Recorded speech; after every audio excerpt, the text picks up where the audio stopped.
So I bought one of these tubs at that U.S. chef store. It's basically a bussing tub for restaurants bussing tables. But I got two of them, washed them out really good. I figured they'll be good for seasoning big chunks of meat like this. That way I'm not getting seasoning all over my table and everything.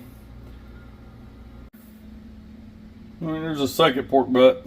One's about 7.5 pounds, the other one's about 9.5 or 9 3/4. Get these seasoned up, get them started, and then I've got 2, maybe 3 racks of ribs I'm gonna trim up and get those on there too. All right, 3 racks of ribs in there. No sternums, I'll season them too. I don't discriminate. Trim them up, leave them as spare ribs. I just take the extra off, the flap on the back. A little bit of the fat if it's excessive. I'll score the membrane. I used to take it off, but it don't really hurt anything. Not that I've ever noticed. But yeah, these things right here, these sternums, they're actually pretty good. I'll put them on there and they come off in, about 3 hours or something and all on till the main course gets done. About 3 hours in, maybe 3.5. I was holding off on doing a video. The sun's to my left, it was glaring really bad. So yeah, well, you can see. I took some Italian sausage links I made a while back, had some in the freezer, so I thawed them out. Figured I got the space, might as well use it. So these are the sternums off those ribs. We'll be pulling those off. Not too long. A little something to chew on, to hold over to this other stuff gets done. That, maybe a sausage, probably about 45-50 minutes left on these sausages. The ribs, I'll temp them here in just a little bit. See about wrapping them. And keep the smoke rolling on these butts down here.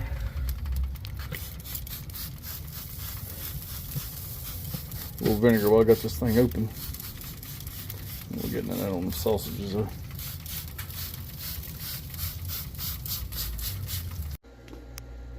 Alright, pulled these sausages off and these sternums.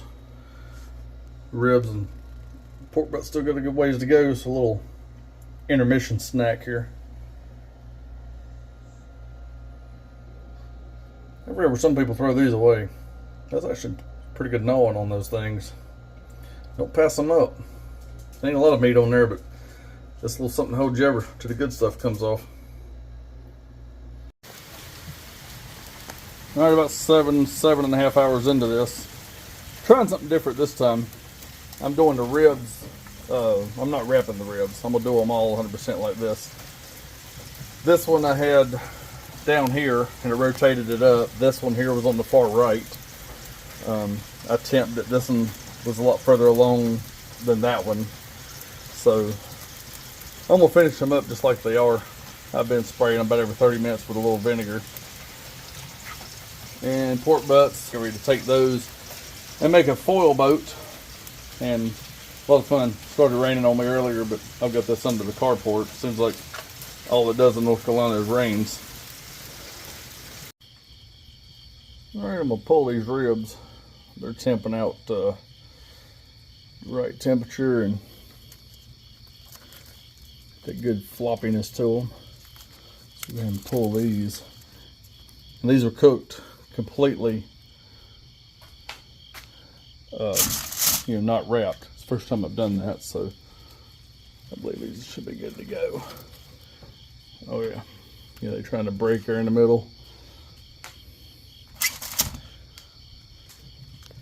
So we got them 2 big pork butts down there going. They're gonna need a little more time. That smaller one over there, it's probably getting close. This one here's got I think about 20 degrees left to go. Alright, so ribs came off earlier and I let them rest about 2.5 hours. Just finished cutting them. Really good. They're a little more crispier than if you wrap them, which is not a bad thing. The bark's crispy, but they're definitely not dry. Got a good smoke ring on them. I cut up all 3 racks, so yeah, I got a 2-gallon bag. Plenty of leftover ribs. I'll end up vacuum sealing some of those. And it's currently 2:30 in the morning here, so I didn't want to be out there all night burning wood. So about 170, I brought the pork butts in, I'm gonna finish them in the oven. Alright, these things are finally done.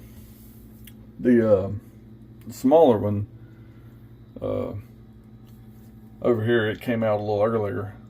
It reached about 198 degrees, but the probe went in effortlessly. So I went ahead and pulled it. This one took about an hour and a half longer. It's 4 a.m. So this one right here was about a 13-hour cook. That one was just about 12 hours. So yeah, they're done finally. Now I get to sit here a little while and let them rest before I can put them up and go grab some sleep.